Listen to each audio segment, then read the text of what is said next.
Hello everyone, welcome to Edutap. So in today's 10 MCQ a day series हम discuss करने वाले हैं topic personal account from module A of principle and practices of banking. तो after watching this video आपको ये clearly idea मिल जाएगा कि किस तरीके के क्वेश्चन ना अब एग्जाम में हम एक्सपेक्ट कर सकते हैं। और अगर आप टारगेट कर रहे हैं ना जैम नवंबर 2025 को, तो you should have a fair idea of previous year question, most important topic and important MCQs, because previous year question किसी भी एग्जाम का बेस होते हैं।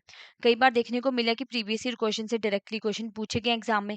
मोस्ट इंपॉर्टेंट टॉपिक यानी कि हाई वेटेज वाले टॉपिक जो इंपॉर्टेंट रहते हैं, इंपॉर्टेंट एमसीक्यूज जिनकी प्रैक्टिस करने से आपकी स्पीड और एक्यूरेसी दोनों इंक्रीज होगी। तो डॉक्यूमेंट को एक्सेस कीजिए, it is free of cost, और अपनी प्रिपरेशन को और आसान बनाइए। तो चलिए let's start with the today's first question. Rohit है एक पर्सन जिसने सेविंग अकाउंट ओपन किया था जब वो 12 साल का था, with father as a guardian, natural guardian उसके फादर। अब रोहित 19 साल का हो गया, यानी कि वो माइनर से मेजर बन गया। अब वो अकाउंट ऑपरेट करना चाहता है इंडिपेंडेंटली। तो अकाउंट करंटली हैज 50,000 बैलेंस। तो what is a mandatory requirement for account transition? क्या रिक्वायरमेंट्स रहती है माइनर के केस में, जब माइनर मेजर हो जाता है? अब देखिए, अब तो आरबीआई का सर्कुलर आया, अब तो रूल ये भी चेंज हो गया कि जो माइनर है अब 10 ईयर, वो अपने डिपॉजिट्स अकाउंट्स को इंडिपेंडेंटली ऑपरेट कर सकते हैं, चला सकते हैं, ओपन भी कर सकते हैं और ऑपरेट भी कर सकते हैं। बट यहाँ पे जो हम बात कर रहे हैं कि यहाँ पे सेविंग अकाउंट ओपन किया जब वो 12 साल का था, 19 साल का हो गया है। अब अकाउंट ट्रांजिशन किस तरीके से की जाती है?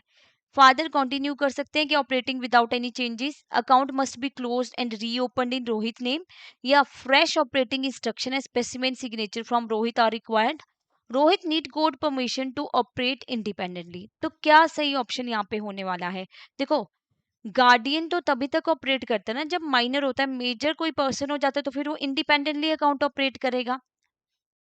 Account must be closed and reopen in Rohit name, ऐसा भी नहीं है, अकाउंट क्लोज नहीं होगा। ठीक है, अकाउंट तो रोहित का ही था, बस उसको उसके गार्डियन के द्वारा ऑपरेट किया जा रहा था। अब fresh operating instruction and specimen signature from Rohit are required, बिल्कुल सही, यही हमारा आंसर है।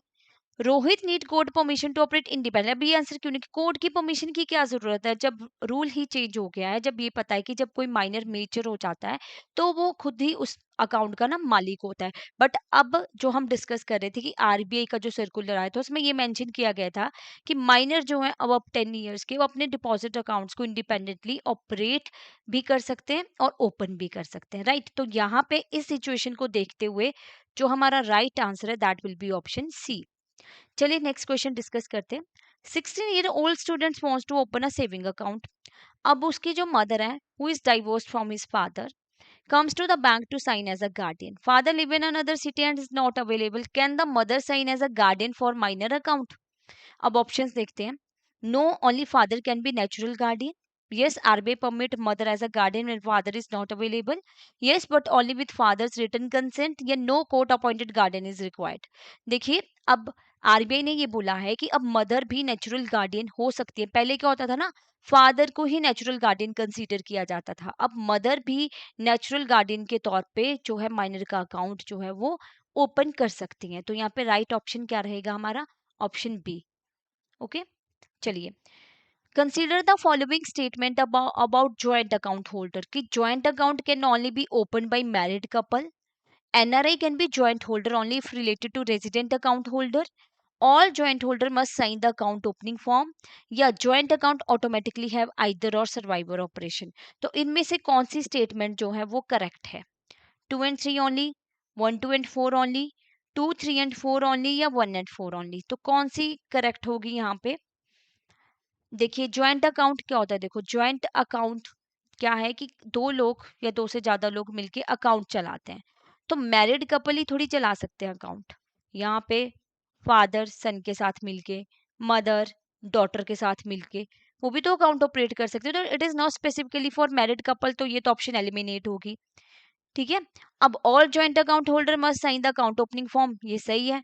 जो भी ज्वाइंट अकाउंट होल्डर होगा अकाउंट का, उन दोनों को साइन करना पड़ता है अकाउंट ओपनिंग फॉर्म।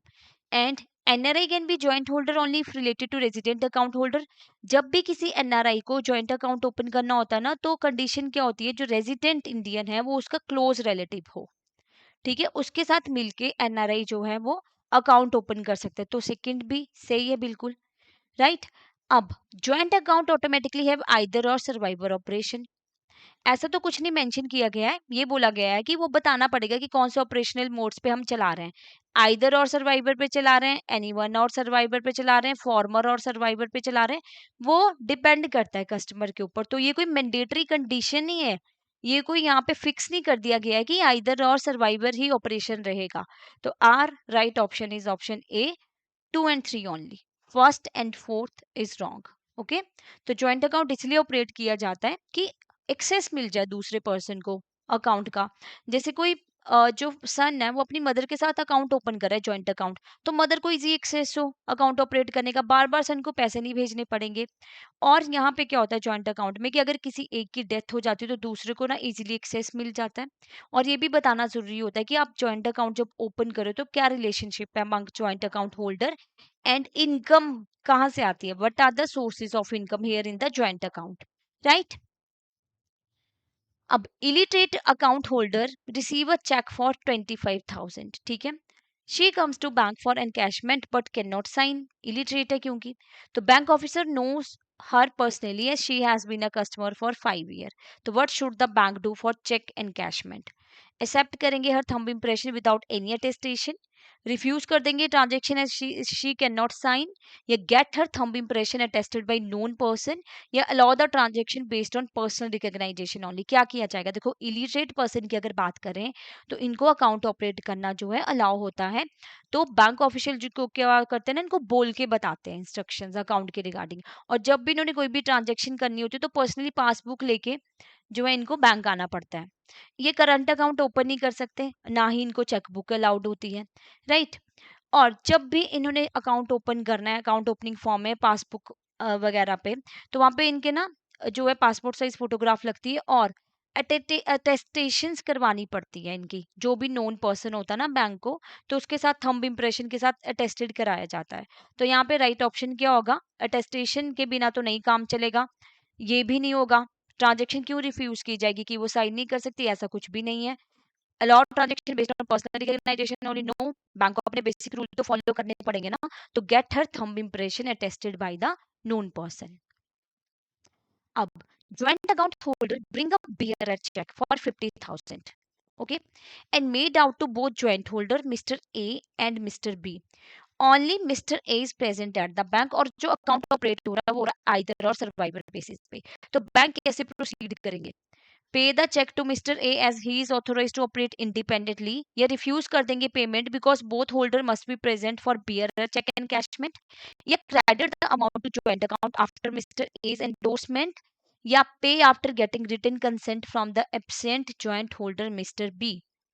क्या सही ऑप्शन यहाँ पे होने वाला है? देखो, पहले बात तो बियर चेक, जिसके पास चेक होता है वो उसको एनकैश करवा सकता है, बियर चेक का ये बेनिफिट होता है। तो बियरर चेक है तो जिसके पास है वो लगवा सकता है, बट ज्वाइंट अकाउंट होल्डर की बात हो रही है। तो मिस्टर ए और मिस्टर बी दोनों का क्या है? ज्वाइंट अकाउंट और बियरर चेक लगाया गया, बट मिस्टर ए प्रेजेंट है बैंक में, मिस्टर बी है नहीं, और अकाउंट ऑपरेट कर रहा है आइदर और सर्वाइवर मोड पे। तो आइदर और सर्वाइवर बेसिस पे क्या होता है, दोनों में से कोई एक अकाउंट ऑपरेट कर सकता है, वो चेक साइन कर सकता है, चेक लगा सकता है, ठीक है। तो यही तो आइदर और सर्वाइवर मोड है। अब कोई एक पर्सन नहीं रहता, उसकी डेथ हो जाती है, तो फिर ऑटोमेटिकली राइट क्या दूसरे के पास चला जाता है। तो दोनों में से कोई भी एक जो है वो अकाउंट ऑपरेट कर सकता है। तो यहाँ पे क्या किया जाएगा? चेक पे कर दिया जाएगा मिस्टर ए को, because he is authorise to operate it independently, because either or survivor mode है। और यहाँ पे पेमेंट रिफ्यूज नहीं की जाएगी, ठीक है, बियरर चेक एनकैशमेंट के लिए, क्योंकि ये आइदर और सर्वाइवर मोड पे अकाउंट चल रहा है, ठीक है। Credit the amount to joint account, mister A के एंडोर्समेंट की जरूरत ही नहीं है, क्योंकि बियरर चेक है, ऑर्डर चेक होता तो बात अलग थी, ठीक है। बियरर चेक है तो यहाँ पे एंडोर्समेंट की जरूरत नहीं पड़ेगी, और कंसेंट लेने की भी जरूरत नहीं है मिस्टर बी से, right.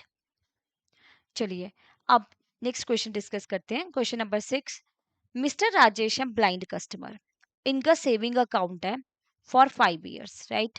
Recently his signature has been showing variation due to hand injury, ठीक है। बैंक स्टाफ ने नोटिस की इनकंसिस्टेंसी सिग्नेचर में जब वो ट्रांजेक्शन विड्रॉ कर रहे थे 25,000 की। तो मिस्टर राजेश ने क्लेम किया कि उसके सिग्नेचर वेरी हो गए होंगे क्योंकि मेडिकल कंडीशन है, बट ये बोला कि ट्रांजेक्शन तो जेन्युइन है। He is willing to provide additional verification. तो what should the bank do to resolve the signature consistency issue? क्या करेंगे आप बैंक इस केस में? रिजेक्ट कर देंगे all transaction until signature is regularised through legal process, या ऑब्टेन करेंगे his thumb hand left hand thumb impression for identity confirmation and fraud prevention, या अलाउ करेंगे transaction only with 2 witness signatures, या freeze कर देंगे account until police verification is completed. देखो, blind customer के लिए कोई लीगली उनको कोई मना नहीं किया कि वो अकाउंट ऑपरेट नहीं कर सकते। हाँ, ड्यू कंसिस्टेंसी पे करनी पड़ती है बैंक को यहाँ पे फ्रॉड डिटेक्शन के लिए, प्रिवेंशन के लिए, क्योंकि इनके सिग्नेचर जो है चेंज होते रहते हैं, है ना, मिसमैच होता है इनके सिग्नेचर में, इनकंसिस्टेंसी रहती है। तो बैंक को केयर तो रखनी पड़ती है, चेक करना पड़ता है कि कोई इनके अकाउंट का गलत फायदा ना उठा ले। अब इस हमारे सिनेरियो में यही बोला गया कि क्या इनकंसिस्टेंसी सिग्नेचर में, बट उसने इंसिस्ट किया मेडिकल कंडीशन थी, तो जो है सिग्नेचर में वेरिएशन देखने को मिली है। तो यहाँ पे हमारा क्या रहेगा, सही जो बैंक रिजॉल्व करेगा इस इशू को, obtain his left hand thumb impression for identity confirmation and fraud prevention। तो लेफ्ट हैंड थंब इम्प्रेशन लिया जाता है and for the identity confirmation और फ्रॉड प्रिवेंशन के लिए ब्लाइंड के केस में। और ब्लाइंड क्या है ना, जो ब्लाइंड पर्सन है वो क्या कर सकते हैं, वो आगे बैंक को लेटर ऑफ अथॉरिटी भी दे सकते हैं कि उनके बिहाफ पे कोई अकाउंट ऑपरेट कर ले। ठीक है, और जब भी इनको बताना होता है ना अकाउंट्स की डिटेल, तो वो सबके सामने नहीं बताई जाती है। राइट, चलिए। अब Mrs Kamala, illiterate widow from a rural area, उनको गवर्नमेंट पेंशन मिलती है 15,000 की मंथली। वो मेंटेन करिए saving account for 2 years। Recently, she want to authorize her illiterate daughter-in-law to help with the banking transaction as visiting with bank monthly is becoming difficult due to her age। ठीक है, वो bank monthly visit नहीं कर सकती है, तो वो चाहती है कि उनकी डॉटर इन लॉ जो है उनके अकाउंट को ऑपरेट करे independently. Bank concerned about potential misuse but want to help the genuine customer. क्या अप्रोप्रिएट सॉल्यूशन रहेगा बैंक के लिए? क्या वो अलाउ कर देंगे डॉटर इन लॉ को कि ऑपरेट कर ले account independently with simple authorisation letter, या require joint operation where both Mrs. Kamala and her daughter-in-law must be present for all transaction, या refuse करेंगे any third party authorization to protect the illiterate customer for potential fraud, या convert कर देंगे account को to daughter-in-law's name for easier operation। देखो, जब भी illiterate person के केस में अगर वो चाहते ना कि उनके अकाउंट कोई दूसरा ऑपरेट करे, तो उनको ऑथराइजेशन लेटर कम इंडेमनिटी लेटर जो है ना बैंक को देना पड़ता है। उसमें क्या मेंशन किया जाता है, उसमें मिसेस कमला ये नहीं बोल सकती, प्रॉपर पूरी की पूरी अथॉरिटी अपनी डॉटर इन लॉ को नहीं दे सकती है कि वो अकाउंट इंडिपेंडेंटली ऑपरेट करे, ये अलाउड नहीं है एज पर बैंक रूल। तो यहाँ पे क्या होगा, उनको ज्वाइंटली ही अकाउंट ऑपरेट करना पड़ेगा, ना ही यहाँ पे आइदर और सर्वाइवर मोड पे चल सकता है। ठीक है, ज्वाइंटली ऑपरेट किया जाएगा जहाँ पे both Mrs Kamala and her daughter in law must be present for all transaction. तो B is our right answer. ठीक है, तो सिर्फ डॉटर इन लॉ ही अकाउंट अब ऑपरेट नहीं कर सकती, ना ही उनके नाम पे ट्रांसफर कर दिया जाएगा, और ना ही उनको इंडिपेंडेंटली ऑपरेट करने दिया जाएगा। अब consider the following statement about minor under Indian contract act and Indian majority act. Minor become major at 18 year but if under court guardianship at 21 year भी बन सकता है। Contract for necessities of life entered by minor are completely void, या minor can receive benefit under a contract but cannot be held liable for obligation, या money advances to minor can be recovered from minor's property in all cases which of the above statement are correct regarding minor। 1 and 3, 1 2 and 3, 2 and 4, या all 4 statement? what is the right answer here? देखिए option है 1 and 3। Second क्यों गलत है, देखो contract जो होता है ना नेसेसिटी ऑफ लाइफ के लिए, जब माइनर एंटर करता है, वैसे तो जनरली माइनर अगर किसी कॉन्ट्रैक्ट में एंटर करते हैं तो वो वॉइड ही माना जाता है। यानी कि अगर माइनर का नाम है मान लीजिए राम, इसने पैसे लिए मिस्टर बी से 5,000, ठीक है, वीडियो गेम परचेज करने के लिए, तो यहाँ पे मिस्टर बी माइनर से पैसे नहीं मांग सकते क्योंकि कॉन्ट्रैक्ट वॉइड हो जाएगा, कंप्लीटली वॉइड होगा। क्यों? क्योंकि वीडियो गेम परचेज करने के लिए नेसेसिटी के लिए नहीं लिए, और as per the rule, as per the Indian contract act, ये बोला गया है कि जो माइनर है वो किसी कॉन्ट्रैक्ट में एंटर नहीं कर सकते हैं, वो कंप्लीटली वॉइड माना जाता है। बट एक्सेप्शन क्या है, अगर वो contract for necessity of life किया गया है तब वो वैलिड माना जाएगा, वॉइड नहीं होगा यहाँ पे। ठीक है, उसको वॉइड नहीं माना जाएगा, क्योंकि अगर माइनर का कोई मेडिकल ट्रीटमेंट किसी डॉक्टर ने किया, ठीक है, कोई बुक्स वगैरह परचेज की माइनर ने, वो नेसेसिटी है, तो उसके लिए क्या है, वो कॉन्ट्रैक्ट जो है वॉइड नहीं कंसीडर किया जाएगा। Minor can receive benefit under a contract but can not be held liable for obligation. बिल्कुल सही, उनको बेनिफिट मिल सकते हैं कॉन्ट्रैक्ट के अंदर जब किसी कॉन्ट्रैक्ट में एंटर कर सकते हैं, पर ऑब्लिगेशंस के लिए वो लायबल नहीं रहेंगे। और money advance to a minor can be recovered from minor property in all cases. No, it cannot be recovered from all in all cases from minor property except necessity of life। जो necessity of life के case में यहाँ से जो recover की जा सकती है, बाकी किसी कॉन्ट्रैक्ट में माइनर की जो प्रॉपर्टी है वहां से रिकवर नहीं किया जा सकता। तो इसलिए फर्स्ट एंड थ्री ही हमारा सही आंसर रहेगा। अब डिस्कस करते हैं सेशन और रीजन को। देखो, individual who is not of sound mind can open a bank account. Reason क्या है कि account opening form for such an individual must be signed by a court appointed guardian. तो क्या सही आंसर रहेगा यहाँ पे? A and R are true. R is the correct explanation of A. Both A and R are true, but R is not correct explanation of A. A is true, but R is false. A is false, but R is true. What is the right answer here?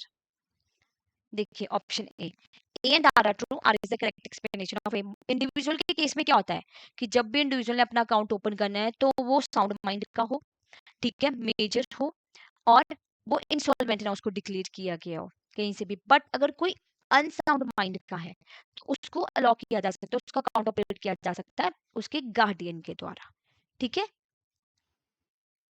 अब which of the following is not an requirement for opening an individual account? Must be major by age, ये तो requirement है। Must be of sound mind का होना चाहिए। Must not be undischarge insolvent, ये बिल्कुल सही। Must have minimum education qualification, तो ऐसा तो कुछ नहीं बोला गया। हम तो बात करें कि इलिटरेट पर्सन भी अकाउंट ओपन कर सकते हैं, तो minimum education qualification is not a requirement. Okay, तो option D is the right answer here, कि मिनिमम एजुकेशन क्वालिफिकेशन का बैंक ने ऐसा कुछ रूल बनाया ही नहीं है। तो इसी के साथ हमारा आज का ये टॉपिक कंप्लीट होता है। आई होप आपको क्लियर हुआ होगा और आपको ये पता चला होगा कि किस तरीके के क्वेश्चंस ना आ सकते हैं। तो सी, ये तो हमने एमसीक्यूज डिस्कस किए, राइट। अब इसके बारे में, इस पर्टिकुलर टॉपिक के बारे में आप डिटेल में चाहते हो ना कि आपको एक वीडियो मिल जाए जिससे आपके और डाउट क्लियर हो जाए, आप अच्छे से पढ़ पाए, तो डिस्क्रिप्शन बॉक्स में ना लिंक दिया हुआ है संकल्प सीरीज का। पर्सनल अकाउंट के रिगार्डिंग ही वो वीडियो होगी, जो जो आज हमने पढ़ा उसी को डिटेल में समझाया गया है। तो आप डिस्क्रिप्शन बॉक्स में जाके उस वीडियो के उस लिंक पे क्लिक करके ना और उसके बारे में जो है और अंडरस्टैंड कर सकते हो, डिटेल में पढ़ सकते हो, ठीक है। अब बहुत कम टाइम रह गया, since Navratri has already started, so we have a offer for you all, जहां पे आपको मिल रहा है flat 80% off on all JAP courses, right. तो यहाँ पे what you have to do, आपको ना कूपन कोड यूज करना है, festival 80, to avail this offer. So it will be valid from 22 September to 25 September. तो this is for the limited time only. तो जल्दी से आपने एनरोल कीजिए कोर्स में, कम टाइम है, खुद से पढ़ने लगेंगे तो कंफ्यूजन क्रिएट हो सकता है। अगर पहले से प्रिपरेशन की है then there is no requirement, but course आपकी हेल्प करता है कि जो भी अपडेटेड होता है ना, क्या क्या चेंजेस देखने को मिले हैं बुक में, काफ़ी सारी डाटा ना जो आउटडेटेड हो चुका है, तो वो अपडेटेड के साथ टॉपिक्स के साथ आपको जो है यहाँ पे कोर्स में जो है प्रॉपर स्टडी करवाई जाती है। तो आप देखते हैं कि वेबसाइट पे कैसे आप विजिट कर सकते हो और कोर्सेज को एक्सेस कर सकते हो, राइट। चलिए,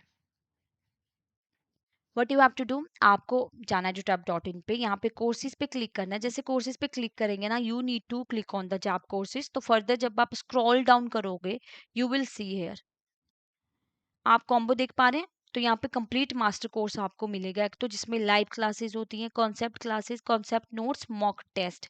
तो यहाँ पे coupon code festival 80 to get this flat 80% off. हर 4 सब्जेक्ट्स का आपको कंप्लीट मास्टर कोर्स मिल रहा है, ठीक है। साथ के साथ ना हमारा बैच 1 लॉन्च हो चुका है, सुपर क्रैश कोर्स। तो सुपर क्रैश कोर्स के क्या बेनिफिट्स हैं, देखिए 12 दिन में आपकी जैब की प्रिपरेशन कराई जाती है with most important topics. Live classes आपकी होंगी, कॉन्सेप्ट नोट्स आपको मिलेंगे, सॉल्व्ड पीवाईक्यूज और फुल लेंथ मॉक टेस्ट। तो यहाँ पे you can get this offer in just 2500 rupees, 80% discount के साथ। एंड अगर आप चाहते हो कि अपने इंडिविजुअल सब्जेक्ट्स में एनरोल करना है तो आप वो भी कर सकते हो, उस पे भी ना आपको 80% ऑफ ही मिल रहा है। कूपन कोड सेम रहेगा, फेस्टिवल 80। और टेस्ट सीरीज लेना चाहते हो, अगर आप, आपकी प्रिपरेशन हो चुकी है, आप चाहते हो कि आप सिर्फ पीवाईक्यू सॉल्व करें, फुल लेंथ मॉक टेस्ट करें, चैप्टर वाइज मॉक टेस्ट करें, तो उसके लिए आप क्या है, जैव नवंबर टेस्ट सीरीज को भी परचेज कर सकते हो। इस पे आपको फ्लैट 80% ऑफ मिलेगा। बट कूपन कोड यहाँ पे थोड़ा डिफरेंट है, यहाँ पे कूपन कोड है टेस्ट 80, राइट? तो टेस्ट 80 जब आप लगाएंगे तो you will see here the discount and you can avail discount also, right?